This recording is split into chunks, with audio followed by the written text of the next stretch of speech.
Hey Legocentrics, welcome back to the channel. Today we've got 4 sets to take a look at. I actually bought these sets from 2 different sellers, but I thought I'd put them all into the one video because everybody on this channel knows that I love to bundle things. I think you'd be surprised, pleasantly surprised. One of these sets was actually retired in December and we've seen some really fantastic growth out of it over a really short space of time. And another one of these sets, my buy price on it was so good, or actually 4 times my my value, my purchase price out of it, looking at today's current value. So that's exciting as well. Let's not waste any time. Let's get straight into it, hey? All right, first up we've got set 76214. It's the Black Panther War on Water set. This set was released in October of 2022 and had a shelf life of about 23 months. So, retired in about September of 2023. With this beautiful set, you get a detailed Wakandan warship with stud shooters, hidden compartments, and space for the 5 included minifigures: Shuri, M'Baku, Okoye, Ironheart Mark II, and King Namor. At 545 pieces, it's not the biggest Marvel set going around, but it does bring some solid playability and display value. Plus, the 3 exclusive minifigures are definitely a highlight. I paid the amazing price of only $30 for this set, which is absolutely jaw-dropping. The original retail value of this set was about $130. Now, it's still only sitting at $130. Having retired 12 months ago, though, what it did get is a significant drop. These sets were brought out at a heavily discounted price in stores to clear remaining stock. So in that 12 months, we have recovered that pre-retirement drop, and we should see continued growth from here. Now, from an investment point of view, this set had a reasonably standard shelf life at just under 2 years. So I think this set's going to be a bit of a slow burner. The exclusive minifigures, especially M'Baku and Ironheart Mark II, are already sought after, and Marvel fans love anything tied to the Black Panther franchise. The general feel was the overall piece count made it a bit pricey for what you got, which may limit post-retirement demand. That being said, Marvel sets can be hit or miss in the aftermarket. Some take off fast while others need time to gain traction. Right now, this set is a decent hold.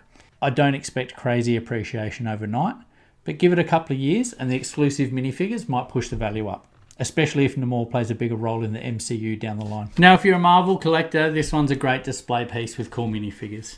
From an investment standpoint, I would imagine this one's going to be a long hold. If you manage to pick up the set at a discounted price, you're certainly in the best place to make some profit. But I don't think it's going to be a quick flip. All right, let's talk about set 75370, the Stormtrooper mech.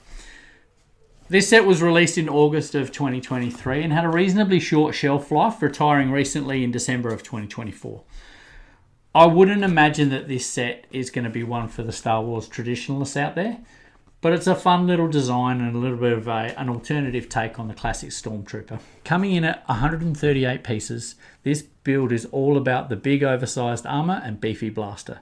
Kind of like if the Empire decided to give its troopers an upgrade in the mech department. You never know, maybe they might start shooting straight. I paid only $7 for this set. The original retail price it came in at was $23.99, and having only recently retired, not quite recovering from its pre-retirement dip, the current value of this set sits at just under $22. So how does this one stack up as an investment? Mechs are still a relatively new thing for LEGO Star Wars, so there's been no long-term trend to rely on. That being said, Stormtroopers are always in demand, and army builders might want to grab a few of these sets for a mock they might be building. A reasonably short shelf life of 16 months certainly helps.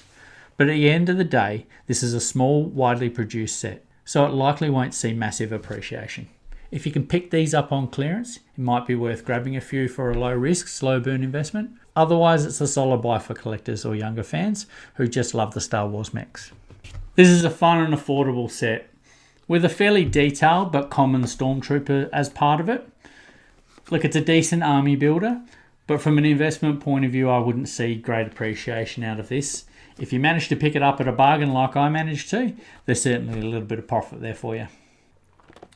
All right, let's talk about the Mandalorian N1 Starfighter at set 75363. This set was released in August of 2023 and it's still available in retail stores today. This set will actually retire roughly. It's flagged for about mid-2025, giving it a shelf life of roughly about 18 months, which is pretty standard for most sets. If you're into Star Wars microfighters, this one's a solid little set. The highlight for me is you get a Mando minifigure with Beskar armor, a jetpack, and a tiny little Grogu. I paid only $7 for this set, and its recommended retail price is listed at $23.99. That being said, because we're getting close to retirement on this one, we are seeing him hit the shelves at a discounted price. So current market value sits at about $20.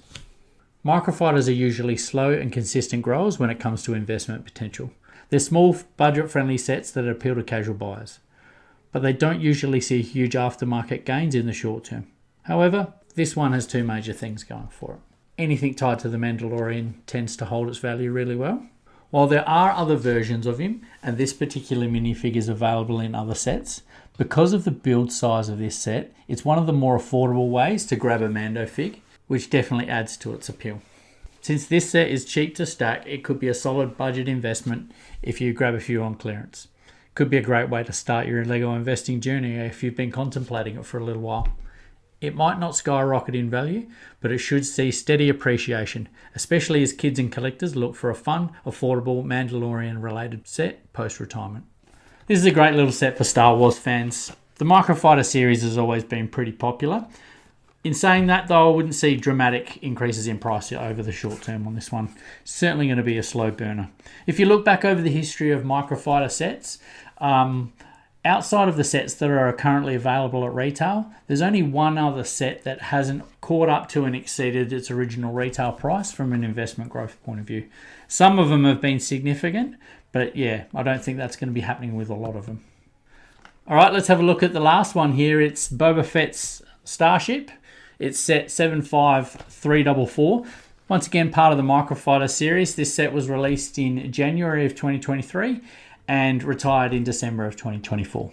If you're a fan of the Slave One ships, or as apparently Lego likes to call it, Boba Fett's Starship, this is a great addition to your collection.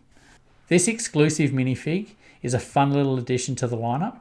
Coming in at 85 pieces, it's a super simple build, but still packs in some nice details, including flip-up wings and dual stud shooters. I paid only $6 for this set, with its original retail price coming in at $15.99. Currently, on the secondary market, you'll pay $21 for this set. As we touched on with the last set, Microfighters aren't the type of sets to see explosive growth in the Lego aftermarket. But this one has seen a 31% growth in the last 51 days since retirement. If you snag this one on clearance, you would already be seeing a nice little profit. It's likely to continue to creep up in value over time, especially since Boba Fett fans are always hunting for good display pieces. Once again, a cool little set for Microfighter collectors. Having only recently retired, there's still a possibility that you might be able to see a couple of these sets available in the clearance bins. If that's the case, you'd probably be able to purchase those and turn a profit on them straight away, which is always attractive. I'll certainly be keeping an eye out for these ones as well, see if I can pick up any more bargains with it. Well, that's a wrap. 4 new sets that I'm adding to my collection, which I'm really excited about. 2 of those sets I think are going to be more of a slower burn and a longer term investment hold, whereas a couple of them I could feel like I could move them on pretty quickly if I needed to and still make a handsome little profit on it. If you've got these sets in your collection, I'd love to hear about that too, or if you believe that any of the assessments that I make in this video are a little bit out of whack, please let me know. By no means am I an expert in this process, so I'd love to hear your feedback. Now, if you got some value out of this video today, please like and subscribe to the channel. Hit the bell notifications to stay up to date with new videos that are launched. I have noticed that a few of the viewers here today, or the majority of viewers actually, aren't subscribed to the channel.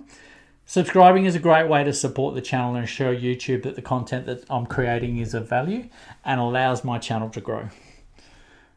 Now, I've got something a little bit more exciting planned for next week's video, so keep an eye out just here in a week's time, because I'll be listing a brand new type of video in my on my channel here. So keep an eye out for that one.